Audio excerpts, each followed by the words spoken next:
We are hearing Bhagavad Gita 6th chapter.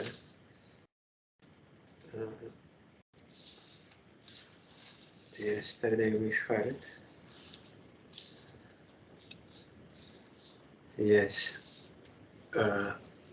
Bhaktivinoda Thakur explained that Patanjali's Ashtanga Yoga, the ultimate goal, that Kaivalya or oneness, is not impersonal. It is devotional. It is the same as Bhakti Yoga, but rasa is not that much. That is only up to Vasudeva Murti, not Lakshmi Narayan or Radha Krishna, but it is devotional, it is not impersonal. Although nowadays, mostly when you see these yogas, they are practicing yama niyama and asana pranayama. Yesterday we heard yama niyama is in relation to this world and to your own moral, so that you don't get any disturbance from environment. And then asana you are doing so that you don't get any disturbance from your body. And pranayama you are doing, like Dhruva did, to calm down your mind, that you don't have any disturbance from your mind. Those breathing techniques, in and out, and there are many, so that will bring down your mind. Then you are capable of going inside and practice meditation. For that is meant. But in Bhakti Yoga, we immediately engage all senses, mind, and everything for the service of Krishna. So automatically they become properly utilized. There is no disturbance. If sincerely we are doing deity worship, chanting, all this. So nowadays, these yogas, they are doing these 8 steps, but they are mostly accepting Shankaracharya's philosophy of impersonalism at the end. Mostly like Shivananda, yoga in daily life, all this, they are taking that. I saw some other one yogi, he was follower of Ramanuja, that is devotional goal, like Dhruva Maharaj. So, this Ananda, means Supreme Lord, is otherwise known as bliss, the transcendental bliss coming out from relation with Krishna, and is the ultimate end of Ashtanga Yoga. Originally, in this respect, it is tantamount. It is the same as saying it is tantamount to Bhakti Yoga, which will be explained hereafter. So already yesterday I read verse 21, because they are here in this version, they are all together, so only translation to verse 2. In that stage, a yogin enjoys a thrill of tremendous joy which transcends all human reasoning, but understandable by pure intelligence. One is impure intelligence, limited when of conditioned soul. But when one is self-realized, that does not mean that he is not intelligent. He is most intelligent. He is purely intelligent. That means he is doing what is best for him and for all others. Perfect action. And then here it is explained, when he realizes the Supreme Lord as Paramatman in a calm and tranquil unalloyed state, he is well established there, wherefrom he does not budge even an inch. Budge. Now, explanation of this verse. Samadhi is of 2 kinds, conscious and unconscious. The former is characterized by the realization by the conscious subject of the known object.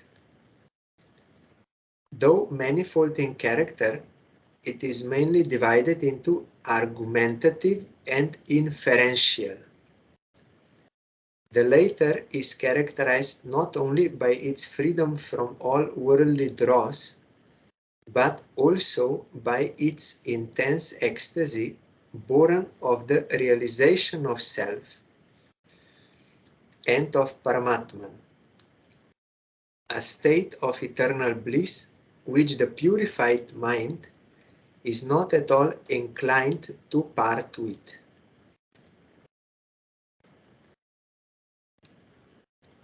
Without this blissful state, Ashtanga Yoga is futile and does no good to a yogin, because when he is deprived of this blissful state, he is liable to be allured by the tempting bait of subordinate psychic powers, which, when materialized, will deflect and degrade him from the final goal of blissful trance.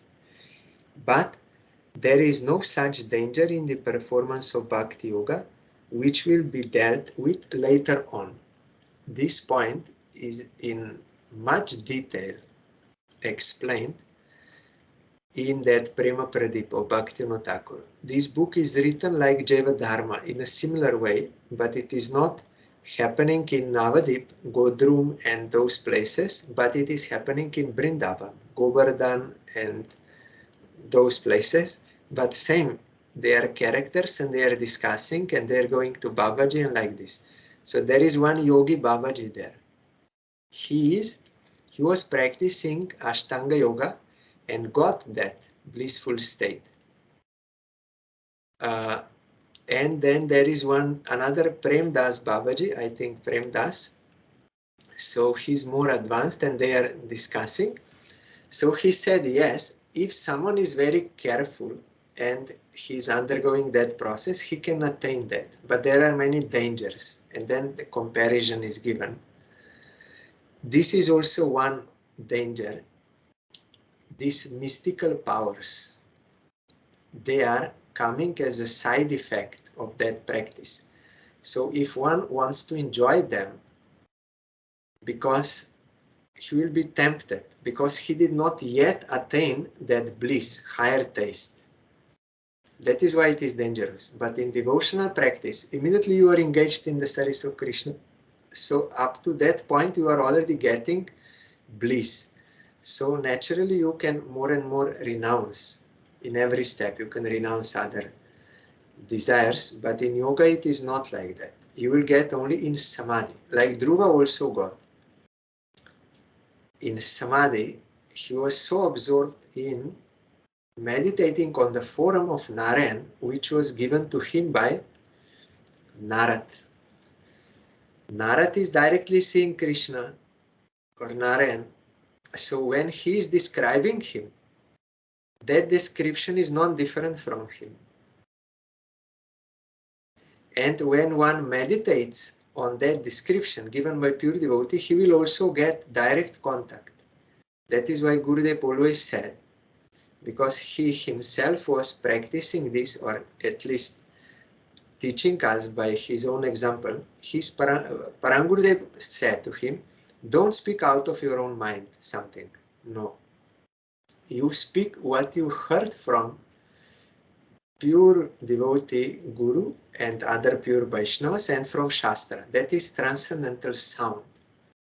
Not different from the object, transcendental. So you have to repeat that thing. That will purify your mind. So Gurudev was practicing and told us also.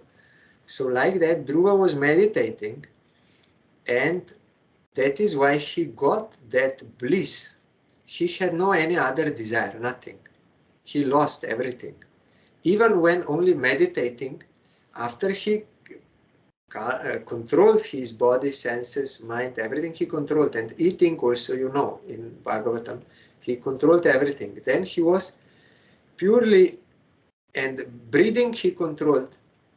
He was sometimes breathing only, and at the end he was not breathing at all. That is also possible. You retain the air inside. And when he was doing such tapasya, even demigods could not breathe anymore. They were suffocating. Then they went to Narayan and said, we cannot breathe, we don't know why. Then Narayan smiled, yes, I know, because my devotee, Dhruva, he's doing tapasya there. He's meditating on, I will go now, I will bless him. So Dhruva was so absorbed in meditating on Narayan within that he did not even notice that Narayan came in front of him. Personally came in front of him, but did not notice. He was in full bliss, thinking of that form inside. So Narayan had to then do this to take away that meditation from within. Then Dhruva was surprised why it went away. Then he opened eyes. Otherwise he would not open eyes.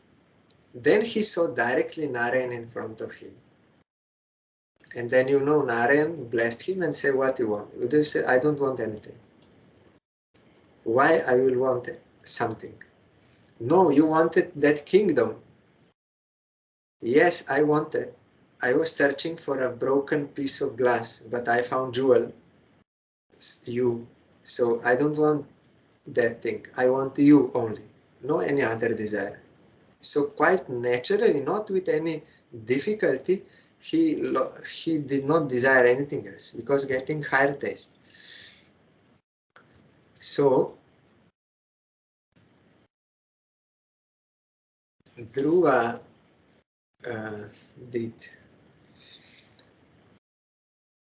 this, got higher bliss. But if someone is wanting those siddhis, psychic powers, like you can make your body very small, you can enter through the lock of a door into someone's house because you are so small, or under like ant, or you can make your body very big. You can expand your body into many forms. You can materialize things. You can read the mind of others. You can make your body very light or very heavy. So many things you can do. That is why there in Chaitanya Charitamrita, Bhukti Mukti Siddhi Kami, one who desires these siddhis, he is also restless. Because he is not in natural position of bliss of serving Krishna, so he will also be restless and angry also. Yogi. So,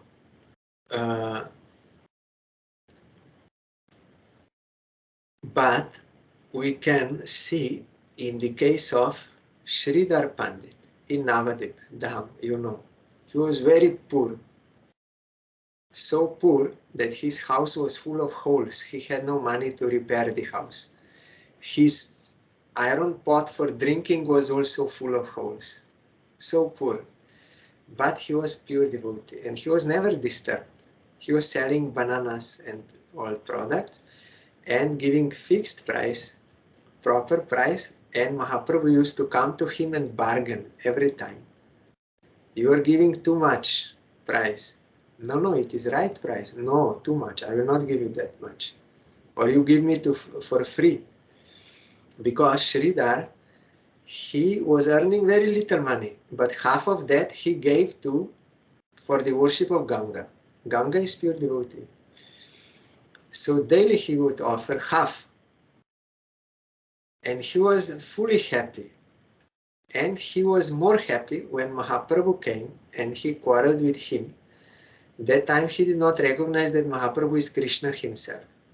Although Mahaprabhu sometimes said, you should give it for free to me.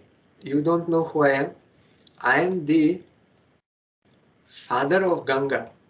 Ganga is coming from me. You are worshipping Ganga. You can give directly to me everything. Like this he was saying. So when Mahaprabhu was revealing himself, I am Supreme Lord. in Srivasanga in Navadip. At that time, he blessed all different devotees. And that time he also said, you call Sridhar Pandit.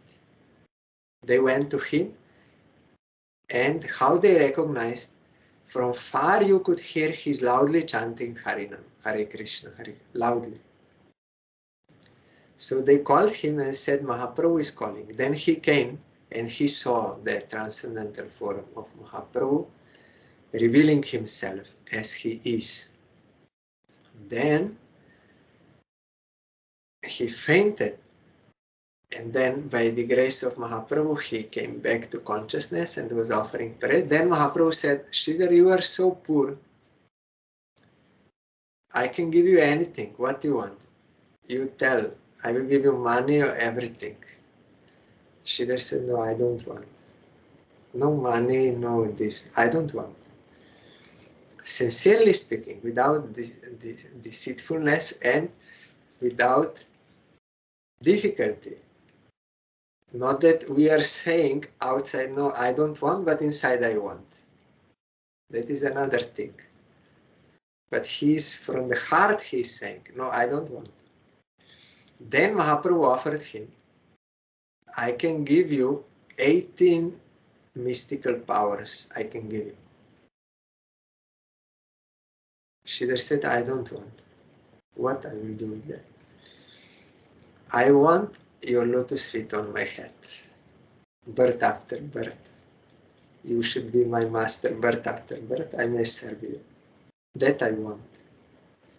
Because when he was quarreling with Mahaprabhu, he was getting transcendental bliss, but that time not understanding. So although Sridhar is fully poor, but he did not request for this. Because he wants Krishna only. And when one has Krishna, he has everything. That is complete reality. So here, in Dhruva's case, we also see Dhruva was meditating on Narayan within. But Narayan took away that. How this is possible? It is possible. Because without the grace of Narayan, no one can get anything. That is why Gurudev told Gyanis, they are raising themselves by their austerities to realize Brahman. And once they attain up to some point, not fully, if they think, I got supreme position, I am liberated from Maya, and I am supreme, I got supreme position, I am independent, I got it by my own tapasya. Because of this wrong thinking, they will fall down. Because even whatever is there, Krishna is giving the fruit of all our actions. We are never independent of him. If he wants, he can take every time. Anytime he can take away that. Because he is the autocrat. He is the giver. He can take away at any time. So those who are thinking, I am independent, they are getting such lesson. They lose, so that to understand that it is not, I am not independent. So this we know from yogis and jnanis. They may fall down. But we see also in the case of devotees, like Dhruva, we heard, he was meditating, but Narayan took that away from him. Why not? He can do everything. But it was for this purpose, otherwise Dhruva would never open his eyes. He is already fully satisfied, meditating on form. Purposely Narayan took away, and Dhruva was surprised why I lost. Then he opened eyes and he saw. So even for devotional practice, you know, in that commentary, 2 fingers are less. When Jashoda is trying to tie Gopal, 2 fingers are less. She is a devotee, she is doing, but 2 fingers less. One is Krishna's grace and another is our effort. It is not only our effort, it must be his grace also. We see in Jashoda's case, she is a devotee. Ultimately, by the grace of Krishna, when he wanted, she could bind. And in the case of Dhruva, Narayan took that. Dhruva was doing same effort as before, but Narayan took that.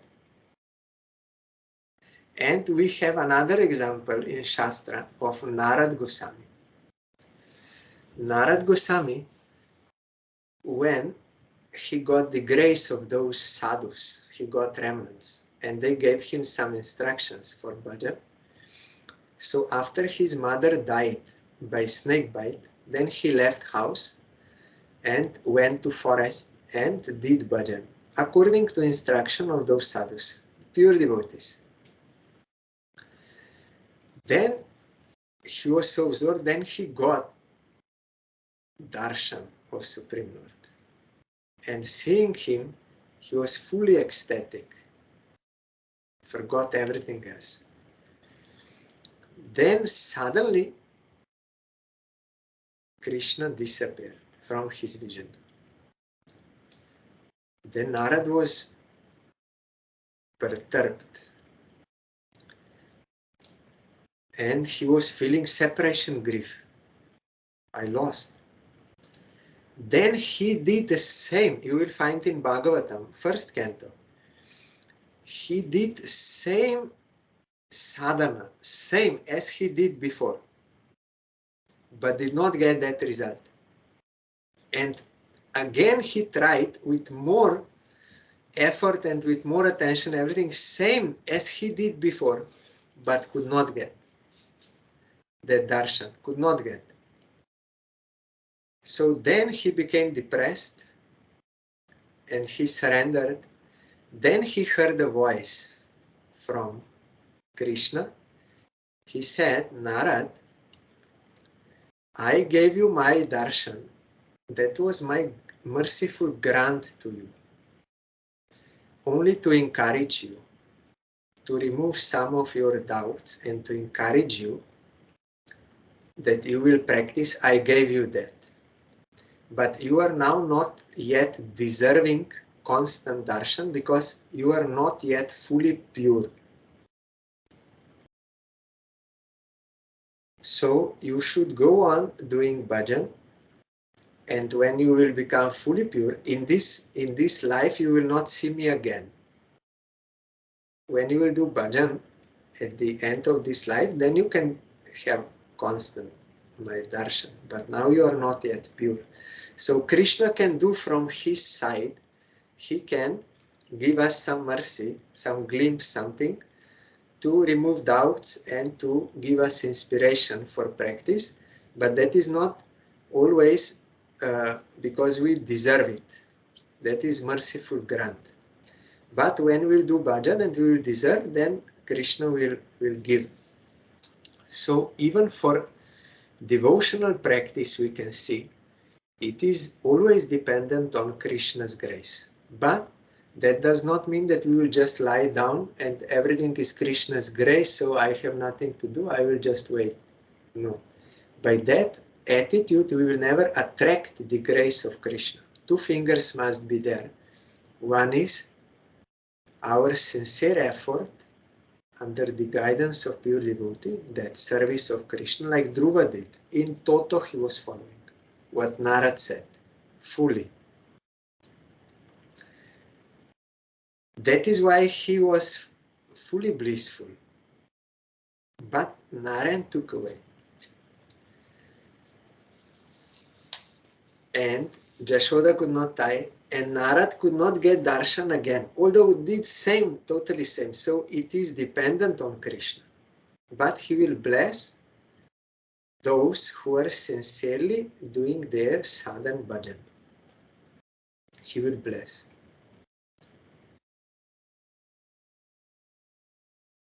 In this chapter, we will come to that point that we have Narad is, by example, he's teaching us, we have so many samskaras from past lives, so many lives, uncountable lives.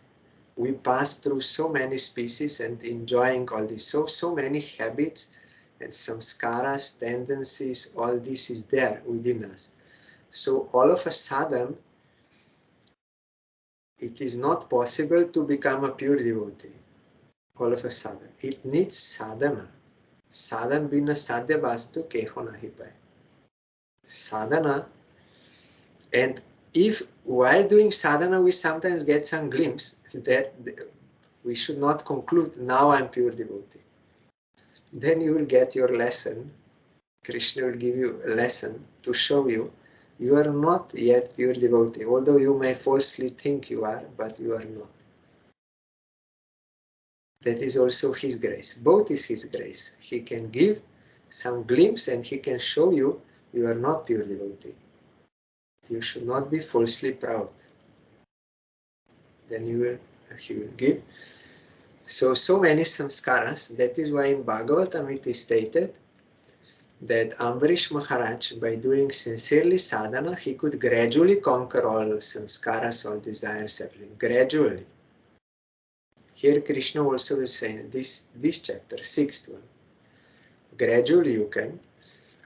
And Rupa Goswami said in Upadeshamrita that Utsaham Nishchaya Dorjat. You have to do sadhana with enthusiasm that we get by sadhu sangha and firm belief. Utsaha Nishchayat, without doubt.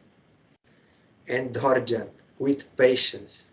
Why is it necessary to say with patience? If one could get immediately, today I took initiation and on the same day I will become pure devotee, or maybe tomorrow, maximum day after tomorrow. We are thinking like this, Western mind. Immediately we want to get everything. So then when after 3 days we don't become pure devotee, we give up everything. But why Rupa Goswami used the word patience? Because it is generally like that. It takes some time.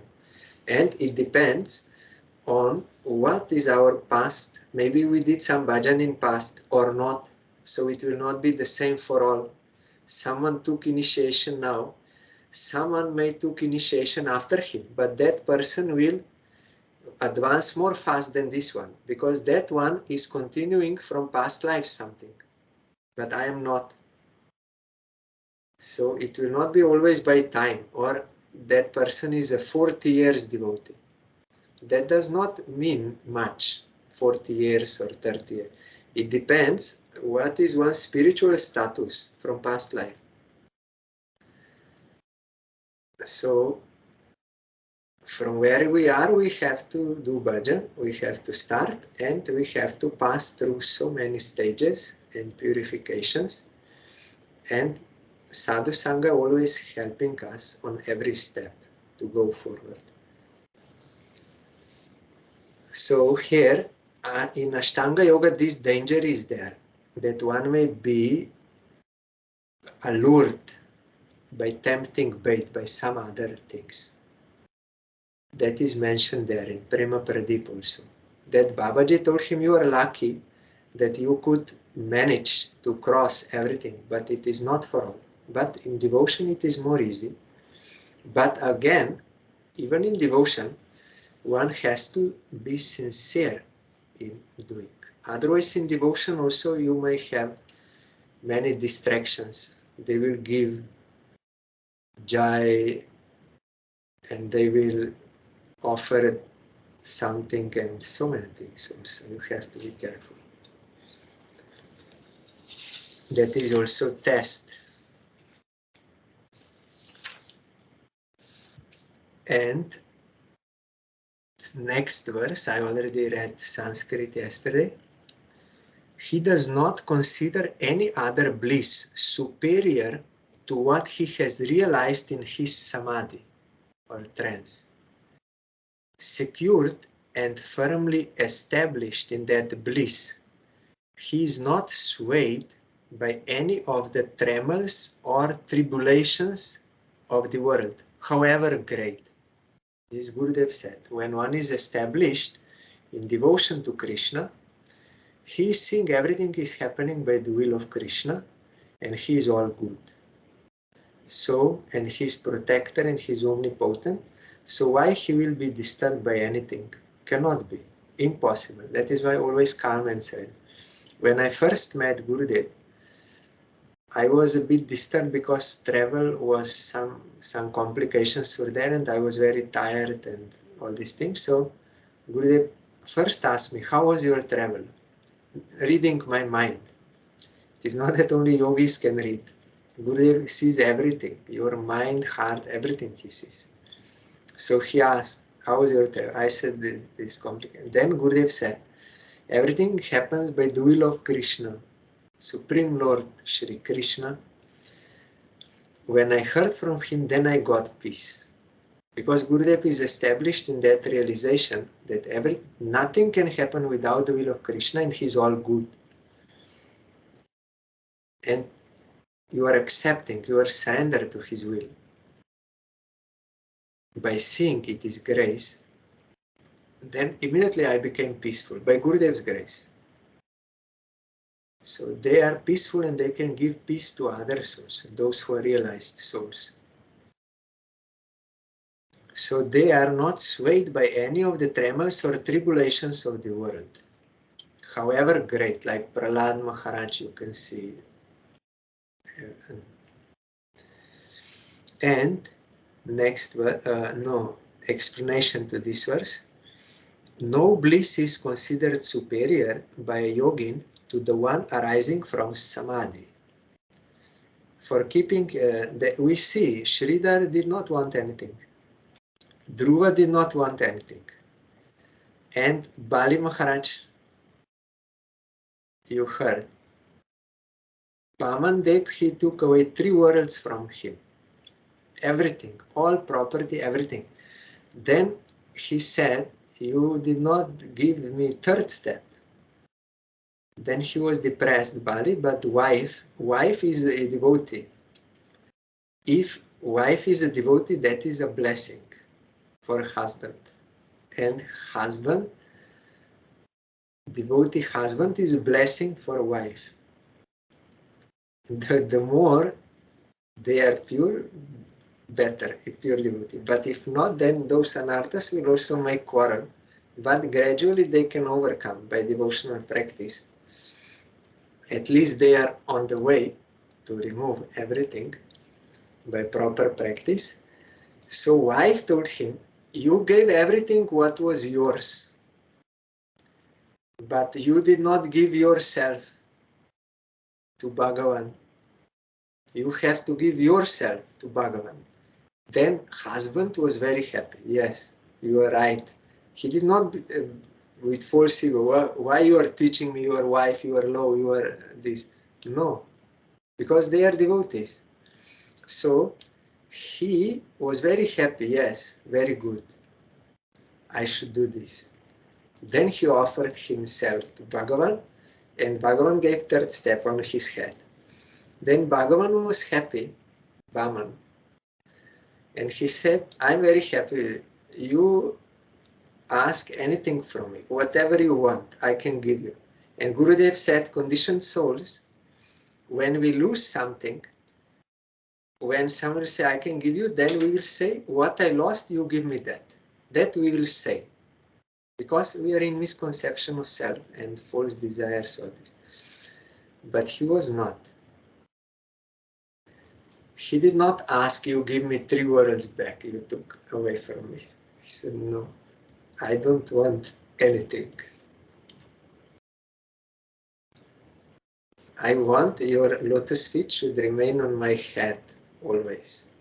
Why? Because he was tasting that bliss of devotion to Krishna. So naturally they have no any other desire, cannot have, without difficulty. And they know there is nothing superior. One will feel like that. When getting that transcendental bliss of service to Krishna, he will feel nothing more is there. He will be fulfilled. Even those who get Brahmananda, transcendental bliss in impersonal Brahman, static, they are not happy. We get example of Vyasadeva. He was not happy. And Narad, he told, why you are not happy? You already got realization of Brahman. How is it possible that you are not happy? to give us teaching. Jiva Goswami, he described it in this way in Priti Sandarbha, where he is explaining different kinds of bliss. Worldly, you have different grades of happiness, and then heavenly, and then impersonal, each how superior it is to previous one, like this.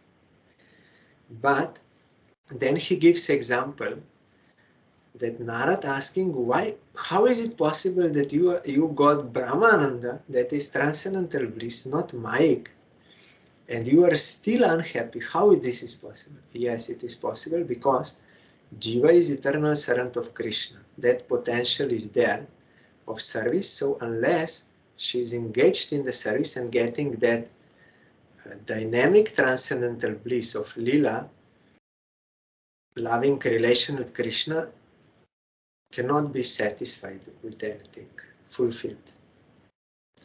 And even we see in Gopakumar's case, in Brihad Bhagavatamrita, according to your rasa also you will not be satisfied. If your rasa is for Vrindavan, he was in Vaikuntha and he was happy. That is far above from Brahman, far above and better. But after some time he felt something is missing. And he did not understand what and why. Then gradually he went to Ayodhya and all this. Ultimately, when he came to Vrindavan, then he was happy. Then there is no dissatisfaction anymore, any lack. So he will feel like that. No bliss is considered superior by a yogin to the one arising from samadhi, transcendental realization. For keeping his body and soul together, all temporary pleasures of the senses are accepted by him with perfect dispassion. He is taking prasad, it is Krishna's grace, for keeping body together and taking prasad, cloth and everything. He's using what is necessary in this world for his bhajan. He's using that in relation to Krishna and without any attachment. This is mine, or too much, not even too less. Because his ultimate target is the service of Krishna. If he will not be fit, then he cannot do service of Krishna. So he will take rest for the service of Krishna. He will eat for the service of Krishna. Everything he will do for him. And everything in such a person is devotion. Eating, sleeping is also devotion. Taking bath is devotion, everything. The bliss he enjoys in samadhi is a priceless treasure to him, which he does not like to part with, even at the sacrifice of his life. Not to speak of the freedom from worldly sufferings such as mishap, disease, penury, etc. Penury, I don't understand. There's some worldly problem, something. I will see.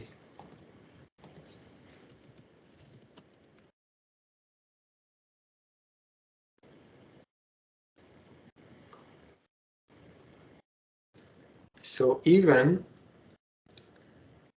he does not want to give up this bliss, even at the sacrifice of his life. He prefers to give up his life than to give up that bliss. It's opening very slow.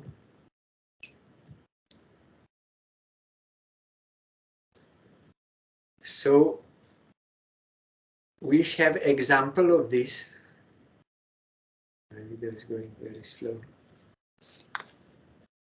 because he's searching that penury, the state of being very poor, extreme poverty. Yes, penury. 1 second, my video is strange. Okay, my video became strange. we have that example of Sridhar. He's not disturbed being poor. And there is that Vipra, Vasudeva Vipra, he was leper. And Mahaprabhu gave him healthy body. He said, no, that is not good. Now I will become proud. So he did not desire healthy body because he's having devotion to Krishna. And we have this example, Haridas Thakur.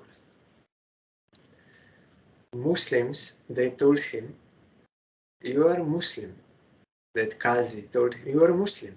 Why you are singing the name of another God? You should utter the name of your God, not another God. You should say Allahu Akbar. Why you are saying Krishna, Ram, these things, Hindu gods?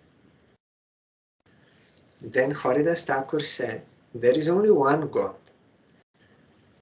Only name is different. Person is same. According to one's capacity, he will realize about that God and about his name. And according to how that same God inspires him to worship him, he will serve like that.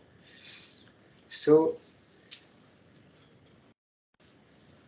if I am at fault, I'm not at fault. If I am at fault, then you can punish me. He explained the truth, but they were not able to understand because they were not actually devoted to God properly. Otherwise, they could understand that what he was speaking was true. There is only one God, and he is inspiring different kinds of worship for different worshippers according to their level of advancement. So then they told him, no, it is not correct. You should stop singing the name of that Hindu gods. Ram, Krishna, this, Hari, all this. You should stop. Then otherwise we will kill you.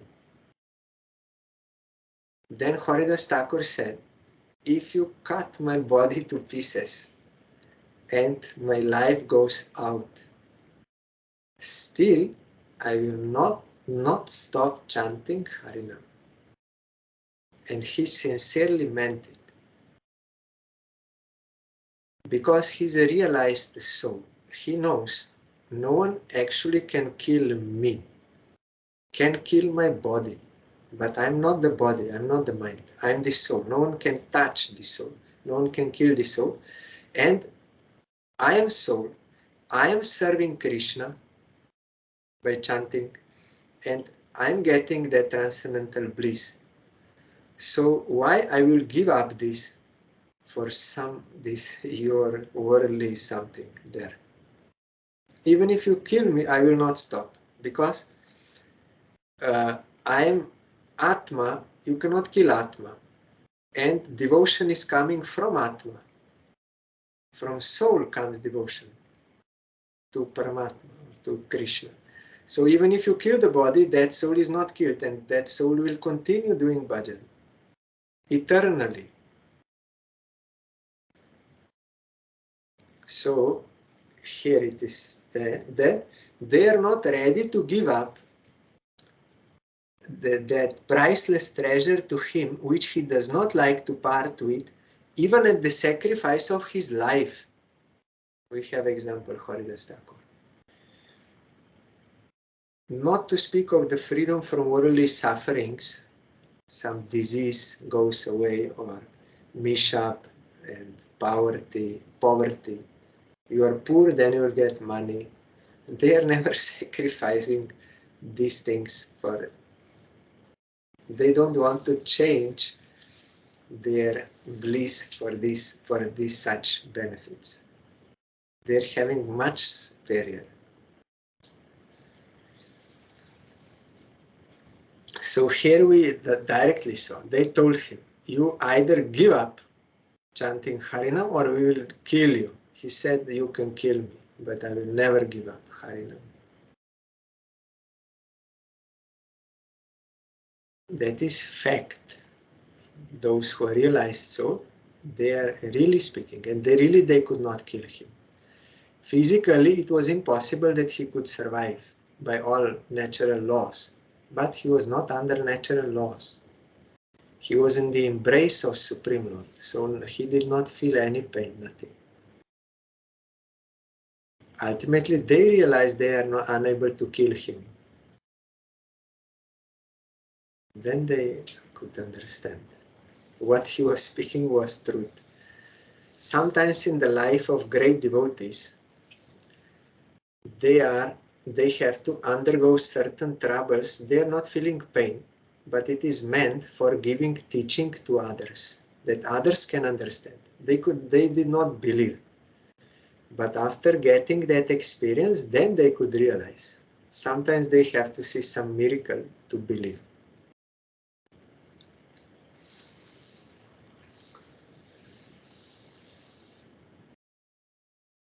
Next verse, he considers the blissful state of samadhi as freedom from the presence or absence of all miseries. He's totally above this worldly energy, material energy, totally above. With great patience, perseverance, and certitude, he clings vigorously to his practice of yoga. In other words, he does not lose his steadfastness in his practice even when he faces worldly sufferings, nor does he become impatient at the delay of his success. He is resolute, persevering, and forbearing. It is very difficult, but it is not impossible to achieve such state. But without getting such state, we can never be fulfilled. We want to be fulfilled, and without this it is impossible. How much we try with any other things, we can never be fulfilled. So better to do this and gradually achieve perfection, because nothing else is worth striving for, because it will not give you what you want, what you need. And this truth will never change. You can pass so many lives, but this truth will never change. So better to do it in this life.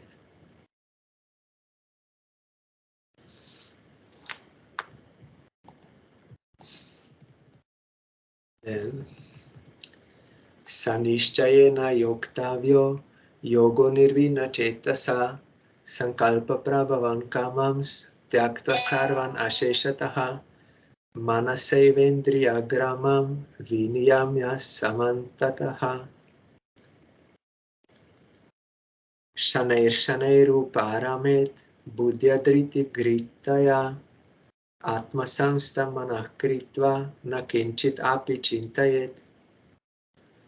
He wholly relinquishes all his desires born of mind, regulates all his senses by his controlled mind, attains complete dispassion from sense percepts by virtue of his pure intelligence, and ultimately realizes his own self as a spiritual entity fully isolated from all worldly relativities.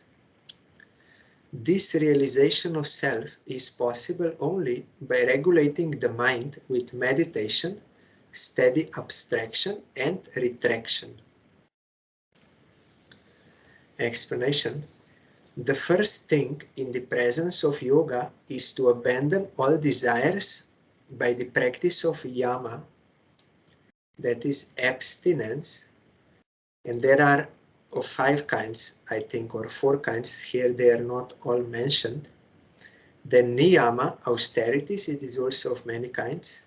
Asana, sitting. Pranayama, controlling the breath, and siddhis, results in perfection. And then to regulate the senses with steady mind. Pratyahara, that is to say retraction or drawing in of the impulses of the senses is to be acquired by intelligence derived from Dhyana, steady abstraction of mind. Atma Samadhi, or blissful trance of pure self, is to be attained by controlling the mind with Dhyana, concentration of mental powers through meditation, Dharana, and Pratyahara. When this final stage is attained, the mind will be purged of all worldly thoughts and all attachment of enjoyments thereof.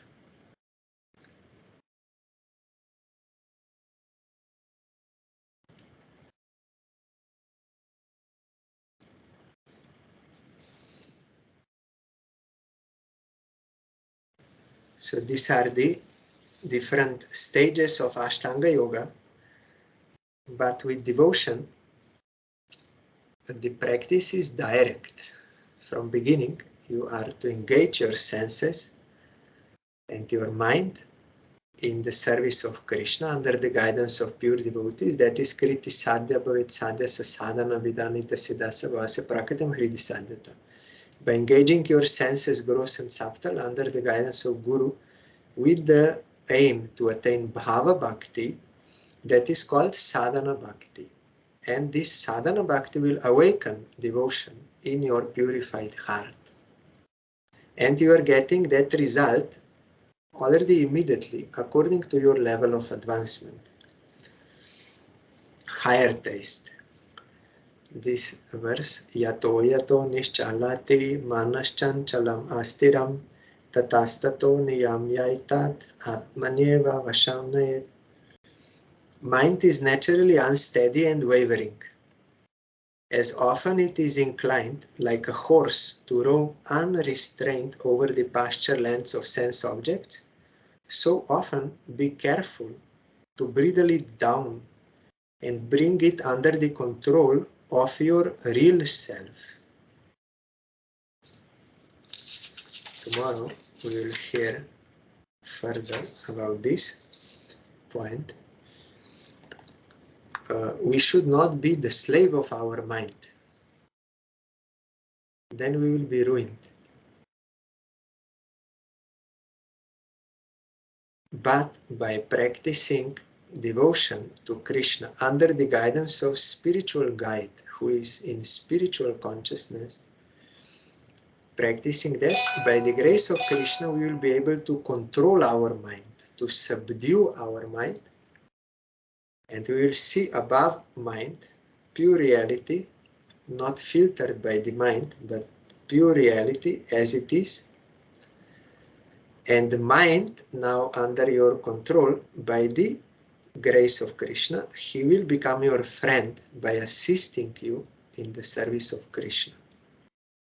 Then he's your friend. But when you are his slave, then he's your enemy, because he will take you to ruination. Tomorrow we'll hear.